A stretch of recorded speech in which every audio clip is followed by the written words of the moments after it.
Bom, olá pessoal, tudo bem? Bem-vindos a mais um vídeo do Estudo Simples. É, Bom, a aula de hoje, né? A nossa conversa, não vou nem intitular aula, mas a nossa conversa de hoje vai ser uma conversa que vai integrar esses três principais assuntos que você está vendo na tela: o pâncreas, a insulina e a diabetes mellitus tipo 1. Bom, então você já deve estar pensando, né? Vamos aqui estar envolvendo tanto o órgão, tanto sua função, né, endócrina e a sua patologia. Bom, mas para que a gente entenda, né, esses outros dois pontos finais, a gente primeiro precisa entender um pouco sobre a estrutura do pâncreas, seus aspectos anatômicos, né, sua forma, sua irrigação, sua drenagem, para assim prosseguirmos para a sua parte um pouco mais interna, sua histologia, a composição das suas células, o que cada célula pancreática ali vai ter uma função, quais são as porções do pâncreas, o que cada uma produz. Então, a partir disso, a gente consegue adentrar na fisiologia pancreática, que dá, né, então, sentido da função a esse órgão, a essa glândula. Então, vamos começar a partir dessa breve introdução.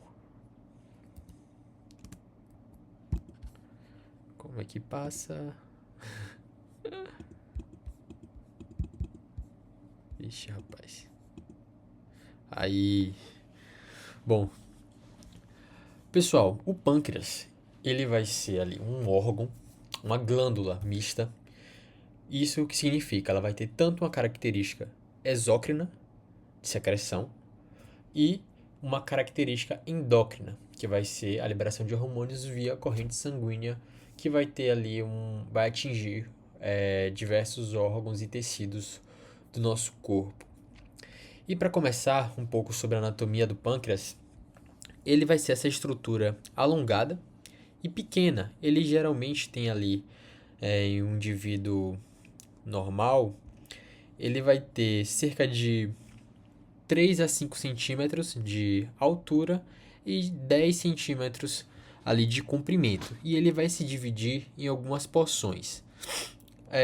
Alguns autores eles vão trazer apenas 4 porções, que vai ser a cabeça um pouco mais larga, em contato com a curvatura do adenal, aquela curvatura em forma de C. Vai ter o colo, que é a faixa de transição entre a cabeça e o corpo. E o corpo, como eu acabei de falar aqui, ele vai ser essa parte após o colo que vai ser mais alongada, que ao final se encontra a cauda que está ali em um contato com o baço. Bom, é, esse essa glândula, né, esse órgão, ele pode ter ali, por alguns autores que consideram essa divisão anatômica do processo uncinado. E por que alguns autores consideram essa parte como é, uma outra divisão anatômica? Porque o processo uncinado ele vai ter ali uma origem embriológica diferente das demais divisões. Então, o processo uncinado é às vezes considerado até um lobo pancreático.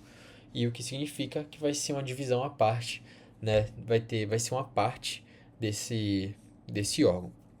Bom, além disso, a gente pode ver nessa visão aqui de uma peça real algumas estruturas importantes também.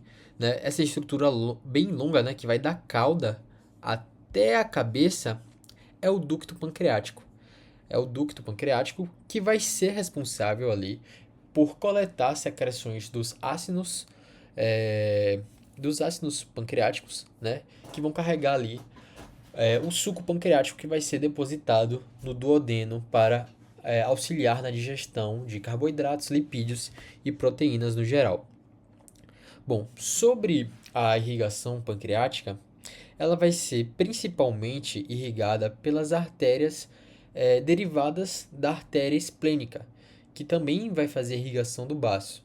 E essa artéria esplênica vai irrigar principalmente a parte do corpo e da cauda do pâncreas. Já a cabeça, o colo e o processo uncinado, eles vão estar ali mais próximos da região duodenal e também acima do pâncreas, o estômago.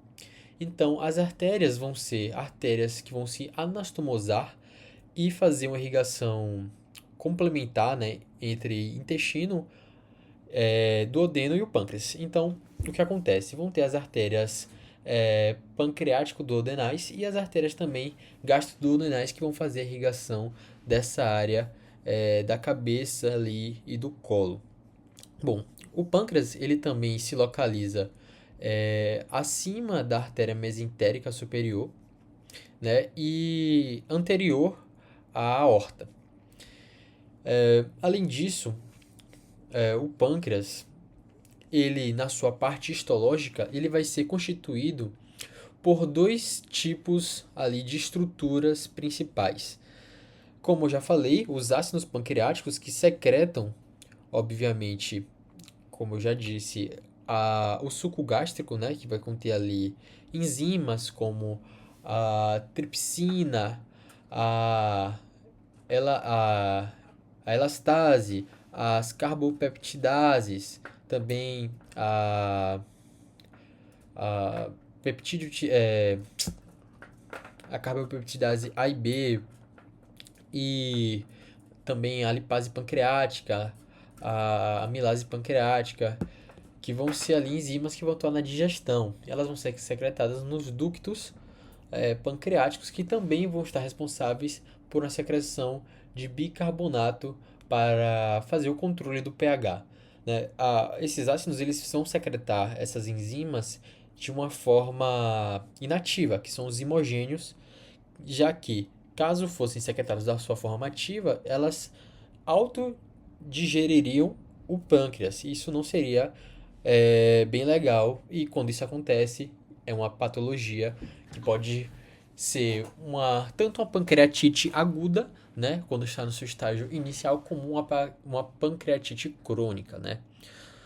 Bom, além disso, de forma principal, a gente tem que focar aqui, obviamente, né, para falar dos outros aspectos da fisiologia endócrina, obviamente nas ilhotas de Langerhans, são essa parte mais clarinha que se diferenciam dos ácidos serosos pancreáticos.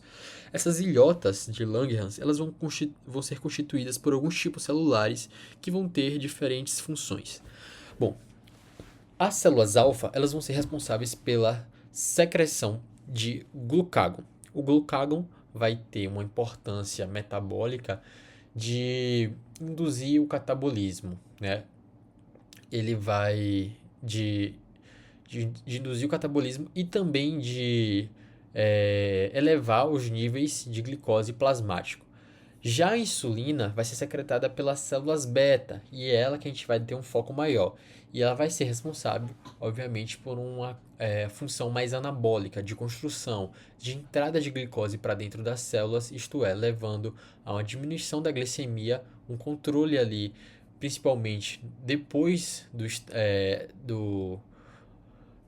da refeição, e isso vai gerar ali a entrada para essas células e possibilitar reações tanto da formação de glicogênio, como a gente pode pensar no fígado e também nos músculos esqueléticos, quanto também para reações de energia, como a glicólise.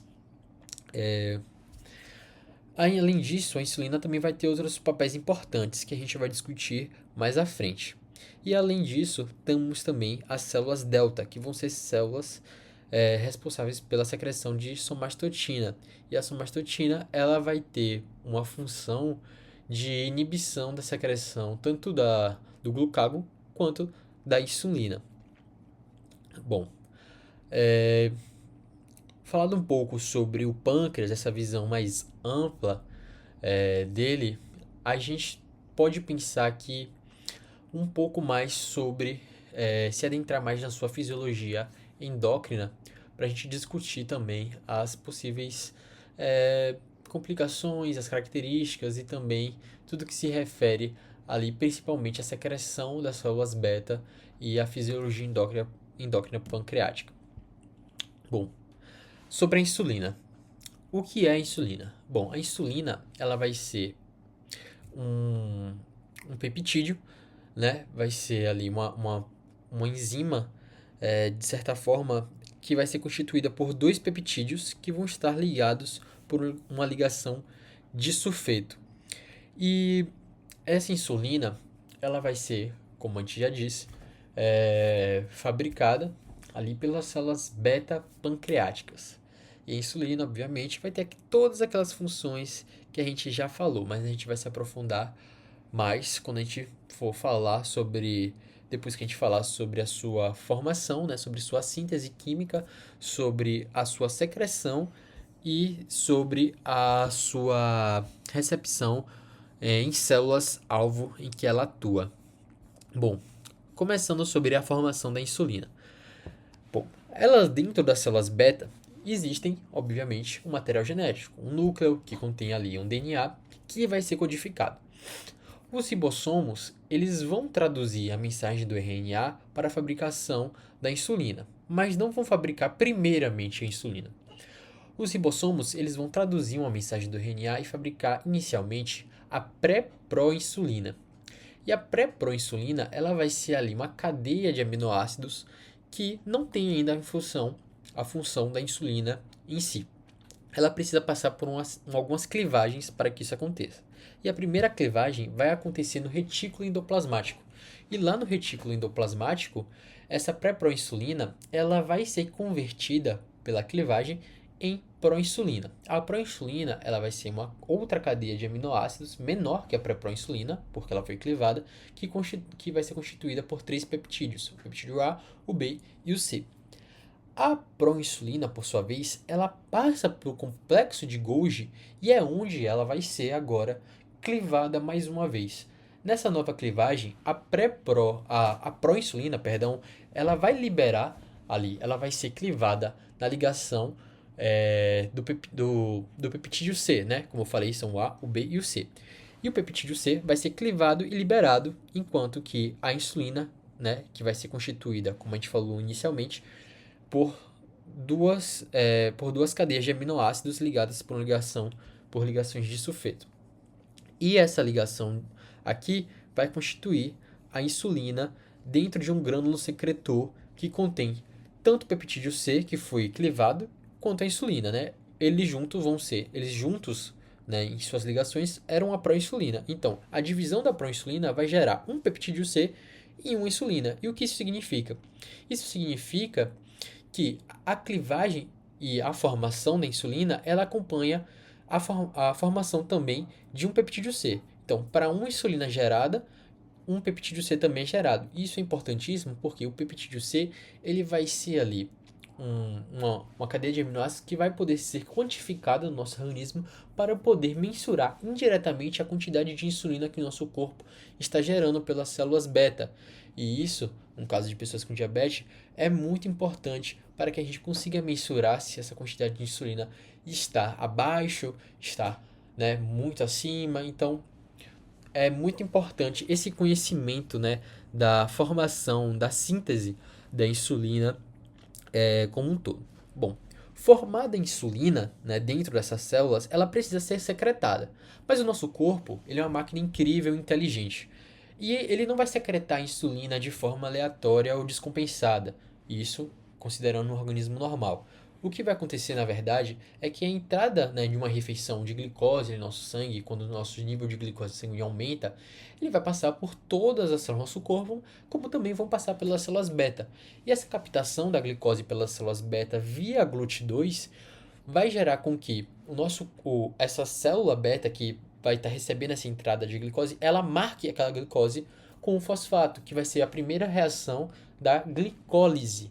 Isso significa que a glicose passa a se tornar agora a glicose cis-fosfato por intermédio de quem? Da hexoquinase, que a gente já discutiu bastante em outras aulas.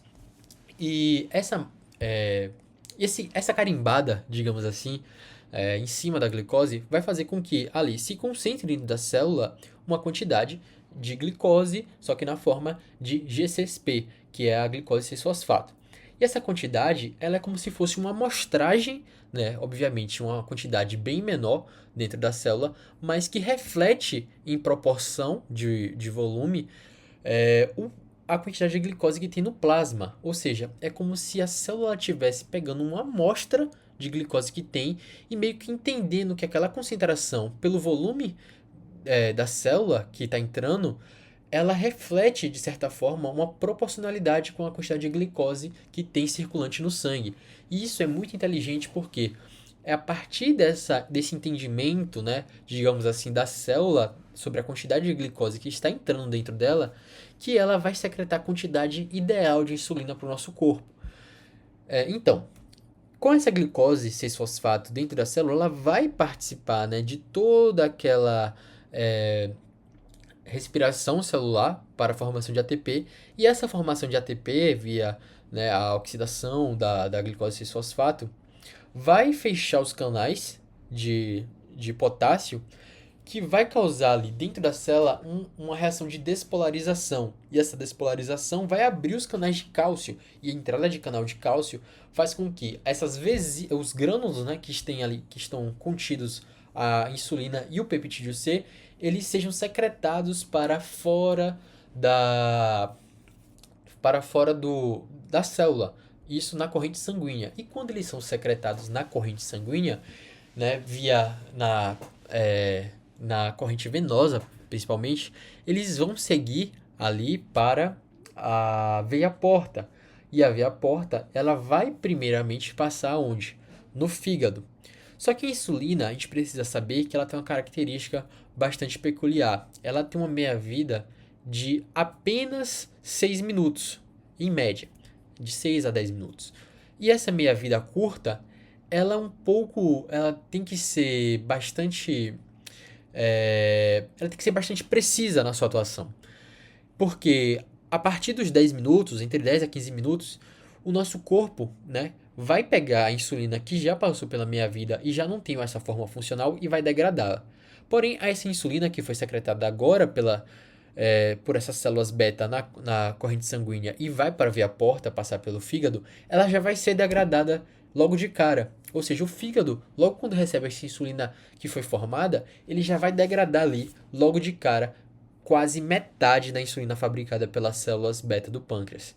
E isso vai gerar para o corpo, né, para o restante do corpo, ali a metade da insulina produzida, que vai ali percorrer pelo corpo e principalmente atuar sobre o músculo esquelético é, estriado, sobre os adipócitos brancos e também sobre o cardiomiócito. Bom, e por que isso acontece, né? Então vamos falar um pouco sobre a receptividade da insulina nessas células-alvo. Bom, a insulina ela não vai ter uma atuação geral em todas as células do corpo. Apenas células que possuem receptores para insulina, ou chamadas células dependentes de insulina, vão expressar na sua membrana receptores para essa enzima, né, para esse hormônio, perdão. E a insulina, ela vai se ligar ali a complexos que vão possuir 2-alfa e 2-beta ligados a uma tirosina quinase e vão desencadear uma resposta, né, para que dentro de vesículas que contenham os glúteos 4, elas encaminhem essas vesículas contendo o GLUT4, que é um glúten que é insulino-dependente, e esse GLUT4 ele vai ser transportado para a membrana celular e ali ele vai se acoplar e fazer um canal para que essa glicose possa entrar. Ou seja, os glúteos eles estavam empacotados dentro da célula, não sendo expressos na membrana celular. Só a partir da recepção da insulina nessa membrana celular que contém os receptores, a tirosina quinase vai encaminhar uma resposta para que essa vesícula libere esse GLUT4, né, que é um transportador de glicose, que vai poder se acoplar à membrana celular e permitir a entrada de glicose, para que assim possa ocorrer essas reações anabólicas, né? Síntese de proteína, síntese de lipídio, síntese de glicogênio e também isso significa que é uma expressão genética de crescimento. O que vamos ver agora vai explicar bastante essa característica que contém aqui, né? Expressão genética e também crescimento. Bom, aqui é um gráfico que mostra uma infusão de glicose contínua. Quando a gente se alimenta, geralmente vamos dar ali ao corpo um estímulo. Aqui, ó, um estímulo nesse período de tempo, de 0 a 10 minutos. Geralmente uma refeição rápida vai de 0 a 10 minutos e é uma infusão de glicose baixa, né? Curta, teoricamente dizemos. E isso vai gerar no nosso corpo uma liberação de glicose basal. E essa liberação de glicose basal, essa liberação rápida de uma glicose que já está formada, é uma glicose pré-formada, que o nosso corpo já está ali estocado, esperando esse estímulo, né, da entrada de glicose, da hiperglicemia momentânea ali pós-prandial. E isso vai gerar essa resposta, que é rápida, da liberação de glicose. Porém, se a gente continua dando estímulo de glicose, né, continua se alimentando ali continuamente por longos períodos, aqui nesse gráfico mostra em praticamente 1 hora, a glicose plasmática ela meio que vai ela vai meio que se mantendo constante, né, por causa da infusão da glicose contínua. E aí essa insulina, por já estar pré-fabricada, ela vai ser rapidamente consumida. Lembra que o tempo de meia-vida dela é ali, né, de 6 minutos, de 6 a 10 minutos, e ela vai ter logo uma queda abrupta, porque ela já foi totalmente consumida, já chegou à sua meia-vida. E a partir daí, o pâncreas ele começa a produzir insulina, que vai ser a resposta lenta, né, vai ser a insulina recém-formada, que agora vai começar a crescer no nosso corpo. Isso aqui em resposta à continuidade da infusão de glicose. E isso é bastante interessante, a gente saber disso. Além disso, existe outra coisa bastante interessante quando a gente trata a respeito da insulina, que é justamente essa relação sinergética que ela vai possuir com o GH, o hormônio do crescimento. Quando a gente pensa no GH, a gente pensa que ele ali vai ser um hormônio, né, liberado pela adenohipófise, que vai ter uma repercussão magna, né, no crescimento, uma repercussão praticamente só dele para o crescimento. Porém, já foram feitos estudos com ratos, né, que são retirados tanto o pâncreas como essa adenohipófise, e os ratos obviamente não vão ter um crescimento, porque a gente pensa primeiramente que, poxa, retirou a hipófise, né, retirou a adenohipófise, ele não vai liberar o GH, ele não vai crescer. Porém, esses ratos que sofreram essa cirurgia, né, e foram pancreatectomizados e hipofisectomizados, eles foram submetidos a alguns testes. Primeiro, se injetou nesses ratos hormônio do crescimento. E o que aconteceu? Esperava-se que eles crescessem, porque esperava-se que o hormônio do crescimento, o GH, ele fosse dominante nessa resposta do crescimento. Porém, observou-se que, nesse período de tempo, ele pouco cresceu. O crescimento foi mínimo. Pararam de dar esse hormônio do crescimento para esse rato, que cresceu pouco. Agora começaram a aplicar insulina. Esse rato também pouco cresceu. Opa! Esse rato pouco cresceu. O crescimento foi mínimo também. E agora eles pensaram, poxa, existe então alguma relação. Já que não é só o hormônio do crescimento que faz esse rato crescer, e também não é só a insulina que faz esse rato crescer, vamos aplicar os dois ao mesmo tempo. E foi aí quando eles aplicaram os dois hormônios ao mesmo tempo, tanto o GH quanto a insulina, que eles observaram essa crescente vertiginosa do crescimento do rato. Tanto o GH quanto a insulina aplicados de forma igual a os hormônios, né, aplicados sinergeticamente, de forma concomitante, ao mesmo tempo, esses ratos cresceram, o seu tamanho cresceram e tiveram também o seu peso, né, aumentado, obviamente. Então, observou-se então que a insulina vai ter essa característica de, de promover o crescimento. Até porque, como a gente já falou mais no início, a insulina ela vai ter um caráter anabólico. Ela vai ali promover a síntese de glicogênio pelos músculos, pelo fígado, vai promover a glicólise também, porque vai ter a entrada da glicose para dentro das células, que vai ser marcada pela hexoquinase, formando, né, a glicose 6-fosfato, é a primeira etapa da glicólise. Ela também vai ter uma função ali na lipogênese, porque o carboidrato, quando ele se eleva muito, a gente ingere muito carboidrato, tem muitos alimentos energéticos no nosso corpo que estão sendo digeridos, liberando glicose, liberando outros macronutrientes que vão estar ali circulantes no nosso sangue. O nosso corpo ele primeiro vai tentar logo estocar aquela glicose rapidamente como um glicogênio. No entanto, o glicogênio ele chega a um ponto de saturação, né? Nosso corpo não vai conseguir armazenar glicogênio de forma infinita. Então, o excesso de carboidrato ele vai ser agora utilizado em uma nova via, a via da lipogênese, que vai ser ali principalmente quando tem muito acetil ali né, acetil-CoA. Esse acetil-CoA ele vai ser transferido, né, para a nova via e vai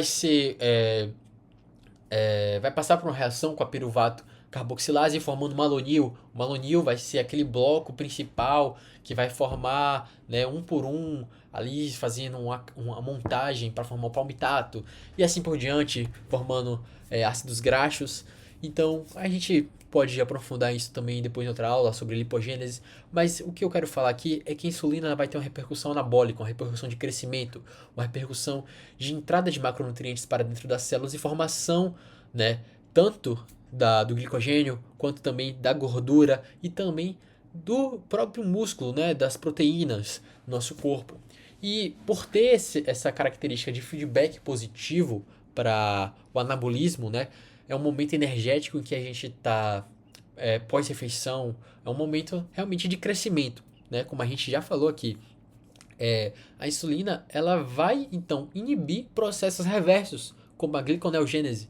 Então, ela vai ali meio que bloquear essa via de produção de glicose, já que já há muita glicose. Então, nosso corpo também já vai estar entendendo ali que ele não precisa formar mais glicose, né? Apenas em casos patológicos ou em casos, né, em casos é foda, em casos de estresse muito alto, né, no nosso corpo, um trauma, uma lesão grave, um estado comatoso. Então, tudo isso vai dar, vai promover ali uma resposta contrária, obviamente.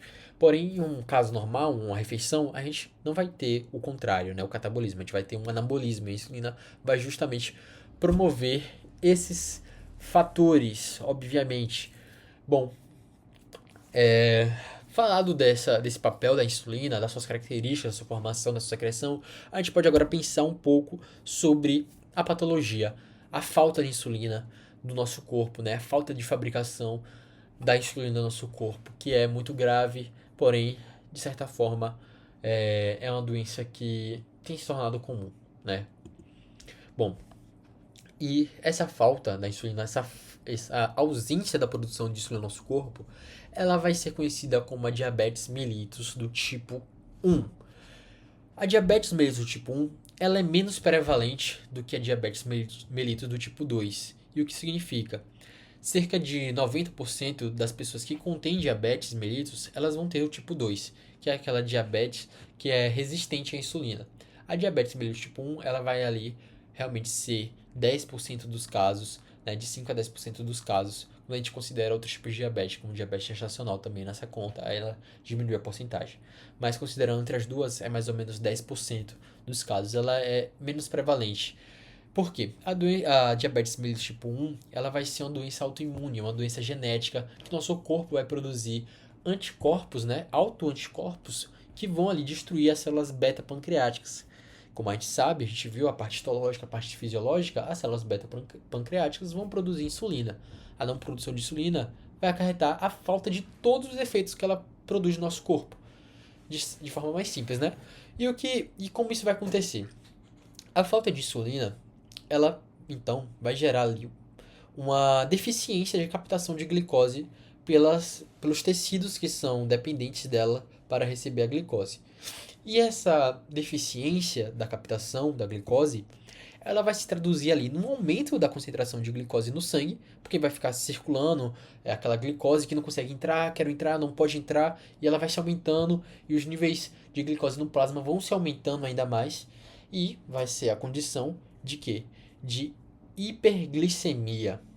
E a hiperglicemia, ela sim, ela vai gerar muitas consequências negativas para o indivíduo portador da diabetes mellitus tipo 1.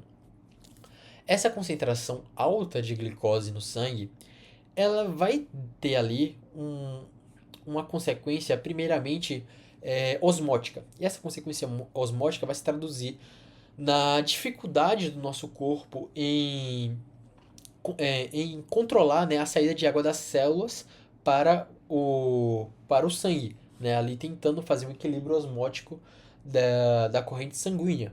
E esse desequilíbrio vai fazer uma desidratação celular. E ainda de forma mais macro, né, quando essa glicose ali também vai estar circulando pelo sangue, então ela também vai estar circulando pelos túbulos renais, ela vai fazer com que os rins tenham dificuldade também em absorver a água. Então, na verdade, eles vão ali é, perder água para essa formação da urina que já está sendo comprometida por conta da pressão osmótica, né, desse líquido que contém muita glicose e precisa de mais líquido para fazer o balanceamento, né, osmótico. Então, essa perda de água excessiva, né, tanto pela célula quanto pelo próprio corpo em si, de forma macro, ela vai gerar ali uma condição de poliúria, que vai ser uma urina excessiva, né, o ato de urinar excessivamente, que também vai estar acompanhada de altos níveis de glicose na urina, né, que é a glicosúria. E além disso, essa perda, essa desidratação ali celular, né, tecidual, dos próprios órgãos em si, vai gerar ali uma necessidade desse indivíduo de querer beber mais água. Ele quer se hidratar, mas ele também está perdendo muito. Então vai gerar uma polidipsia. É aquela sensação de que você bebe água, mas você não consegue matar a sede. É uma das características da diabetes mellitus do tipo 1. Além disso, outra repercussão dessa glicose circulante, né, essa alta glicose circulante no sangue, vai ser que ela, por não entrar nas células, ela vai fazer com que essas células elas precisem de outras vias para a formação de glicose dentro da célula para poder formar energia, né? Ou de outros macronutrientes para utilizar como energia, porque a glicose não está entrando. Então elas precisam pensar, poxa, eu preciso agora pensar em outras alternativas para poder gerar energia celular. E esse pensamento vai gerar ali o quê? A via da gliconeogênese, que é a formação da nova glicose, né, de tradução mais literal. Mas vai ser a formação de glicose a partir de substâncias que não são carboidratos. E quais são essas substâncias? Vão ser ali substâncias advindas dos lipídios, né, vai ser o glicerol, aminoácidos, que são glicogênicos, exceto leucina e lisina, e todas essas substâncias ali também que vão ser intermediários do ciclo de Krebs, como o oxalacetato, né, e qualquer outro intermediário, eles podem retornar, né, na cadeia de um processo inverso para a gliconeogênese. A gliconeogênese é praticamente um processo inverso, mas ela não é totalmente, porque ela precisa driblar aquelas três enzimas principais da, da glicólise que são irreversíveis, né? A hexoquinase, que é aquela primeira reação que a gente fala quando a glicose entra e ela é marcada pelo fosfato. Então, é a primeira reação da glicose, ela precisa ser também contornada. Tem a reação da fosfofrutoquinase, né, a PFK1, ela também precisa ser contornada, e também tem a da piruvato quinase, que vai ser ali a última etapa a décima reação da glicólise, que também precisa ser contornada. Então, basicamente, a gliconeogênese vai compartilhar 7 reações das 10 com a glicólise e vai contornar essas 3 com um custo de ATP para isso. Então a gliconeogênese é dispendiosa, mas ao final, por produzir glicose, ela meio que vai estar ali ajudando o corpo a produzir energia mesmo com um gasto, né? Um investimento ali para a formação dessa glicose intracelular. E essa gliconeogênese, a gente sabe, vai acontecer principalmente no fígado e em menor grau no córtex dos rins. Bom, essa gliconeogênese, né, ali vai utilizar o glicerol, vai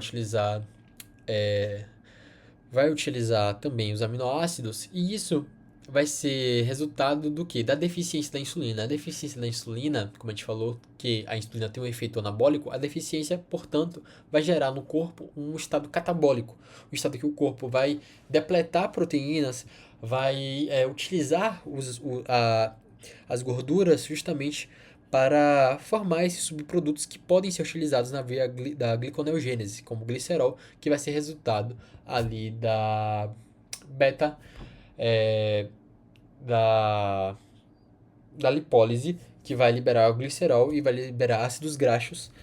Isso vai acontecer no tecido adiposo, né? E esse glicerol vai para o fígado. E os ácidos graxos também e vão sofrer beta-oxidação, liberando ali acetil. E esse acetil vai ser usado pela via da cetogênese, que vai ser também uma das características da diabetes mellitus não controlado. Por quê? A utilização excessiva desse acetil para formar corpos cetônicos, né? Ácidos cetônicos, como o dihidroxibutirato, o acetato. Então, vão ali gerar um aumento da acidez, né? Uma diminuição do pH. E esses corpos cetônicos eles podem ser usados como fonte de energia ali pelo cérebro, por exemplo, né? Então, basicamente, o nosso corpo ele entra no estágio de sobrevivência para tentar suprir a não entrada da glicose.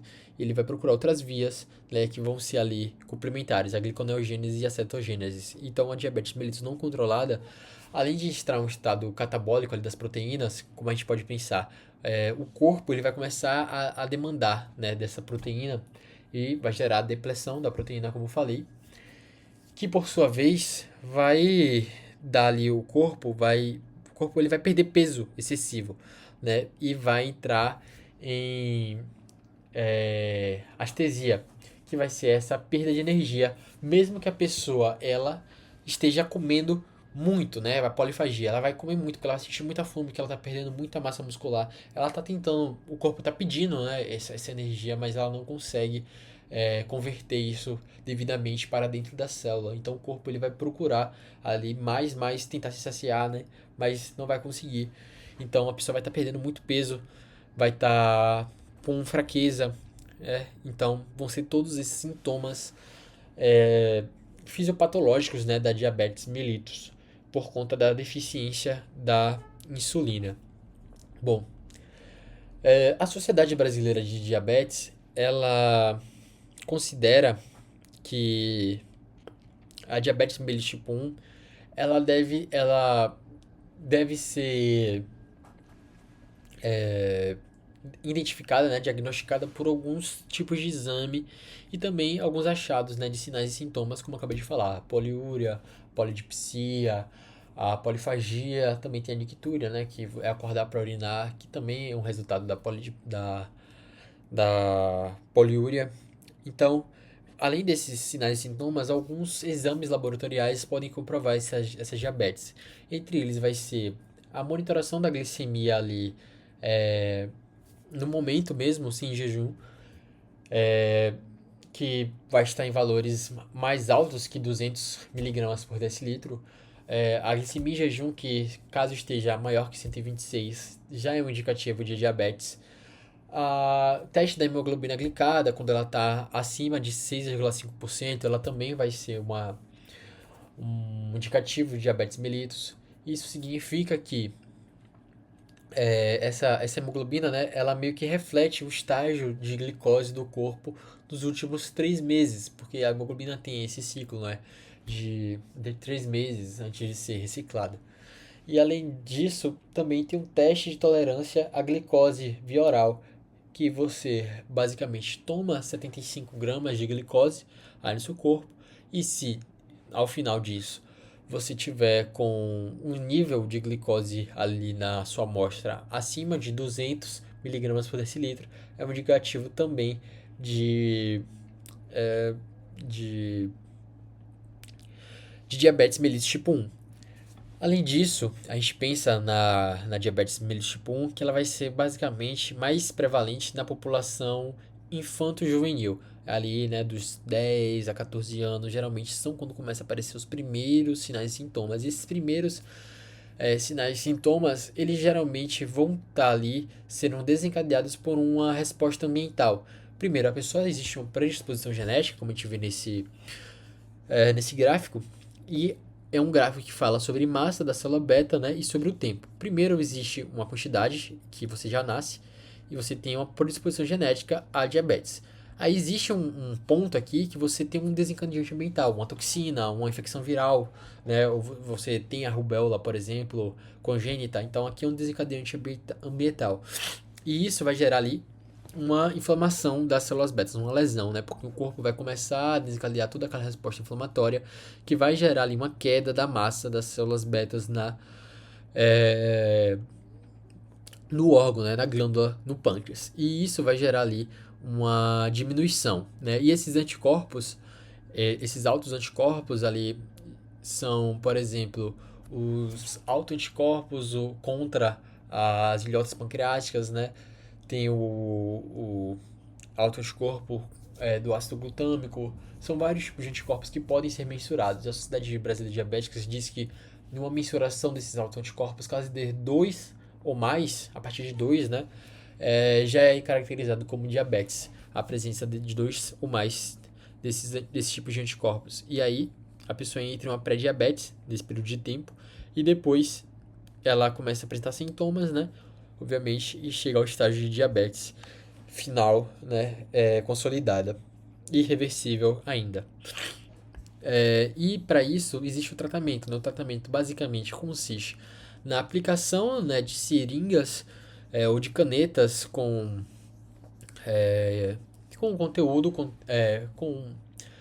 obviamente a insulina, que existem alguns tipos de insulina quanto ao tempo de duração, quanto à proteína que utiliza, e basicamente vai ali atuar elevando o nível de insulina no sangue, né, de forma artificial e ajudando, né, ao funcionamento do corpo que está ali deficiente desse hormônio.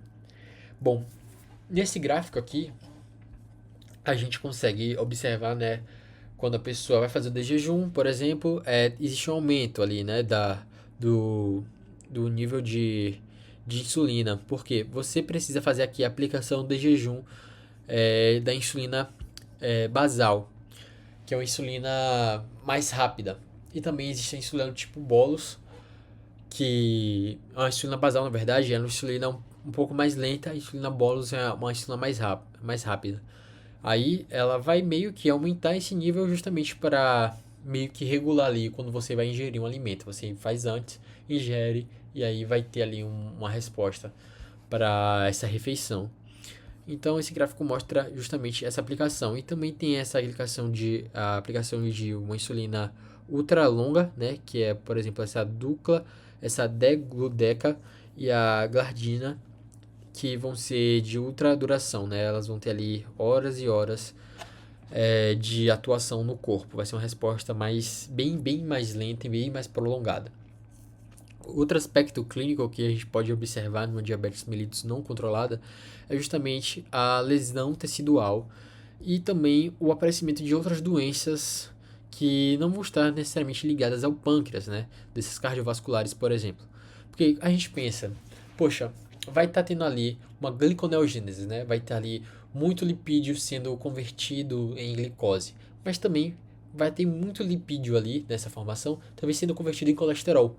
E esse colesterol ali, justamente para transitar, né, fazer o trânsito desses lipídios no corpo, ele vai gerar ali um aumento bem acentuado desse colesterol circulante no sangue. Esse aumento do colesterol circulante no sangue, ele é muito prejudicial, ele é muito danoso, porque ele pode gerar aquelas placas de ateroma na corrente sanguínea, gerando, por exemplo, né, a obstrução desses canais, né? Deficiências cardíacas graves, por exemplo, podem ser formadas. Além disso, a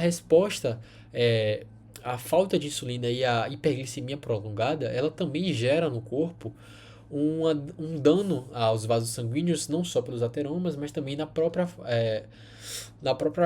estrutura desses vasos, né? Vai gerar ali uma diminuição da irrigação periférica do corpo, né, das periferias do corpo. E, além disso, também essa hiperglicemia ela vai atrapalhar no funcionamento do sistema imunológico, das células brancas, né, dos linfócitos T, que por sua vez vão ali prejudicar a resposta imunológica do corpo. Vai ser uma resposta às vezes descompensada, uma resposta não compatível para fazer a cicatrização correta das feridas. E quando a gente pensa também na hiperglicemia, tem muita glicose ali, tem glicose em excesso, os micro-organismos, quando existe uma ferida e estão ali infeccionando no local, eles vão se utilizar muito dessa glicose para seu metabolismo energético, ainda mais acentuando a resposta viral, a resposta dos micro-organismos e a resposta infecciosa no local, diminuindo ainda mais a capacidade do corpo de cicatrizar o ambiente. E quando não controlado, esse membro, né, essa parte desse membro, ela tem que ser amputada para não gerar uma infecção sistêmica grave, né? Bom, além disso, aqueles corpos cetônicos que a gente falou bem no início, eles eles também têm que ser regulados, porque os corpos cetônicos, como eu falei, eles vão gerar ali uma baixa no pH, né, um aumento da acidez do sangue, e vai fazer com que o corpo ele procure mecanismos compensatórios fisiológicos primeiro para tentar regular essa acidose. Justamente ali é, a respiração lenta e profunda, a respiração de Kussmaul, né, que vai ser uma característica dessa tentativa de expirar o gás carbônico gerado pelos conteúdos ácidos, né? E também o próprio tampão bioquímico, né, de bicarbonato, ele vai estar saturado. Aí, então o corpo vai procurar outros mecanismos, né? Que entre eles a gente já falou, né? É, vai ter a poliúria, vai ter essa respiração mais profunda, que é característico também, o hálito frutado, que é esse hálito bem característico, vai ser essa expiração desse conteúdo ácido, né? Característico da cetoacidose diabética. E se não controlado, essa acidose pode gerar um coma diabético e possivelmente a uma morte dessa pessoa que contém a diabetes mellitus do tipo 1. Bom, o Ministério da Saúde, né, junto com a Sociedade Brasileira de Diabetes, ela recomenda não só, né, a administração dessa insulina, a prática da insulinoterapia, mas ela busca, né, de uma forma bem abrangente, é, educar também a população diabética, né? Não só a população diabética, mas em especial quando chega essa pessoa que tem diabetes, ela vai passar ali por um processo também de educação sobre diabetes, sobre um estímulo a uma alimentação melhor, um estímulo ao exercício físico, não somente, né, a utilização do medicamento. Ela vai precisar ter uma mudança do estilo de vida justamente para melhorar ali a atividade muscular, ela também ajuda na captação da glicose. Então, tudo isso, todo esse encadeamento, essa recomendação da Sociedade Brasileira do Ministério da Saúde tem que ser levada a sério. Para que a pessoa com diabetes ela possa ter consciência da sua doença e que ela possa, da melhor forma, tratá-la e não sofrer as complicações decorrentes do não controle dessa doença. Então, basicamente é isso, pessoal.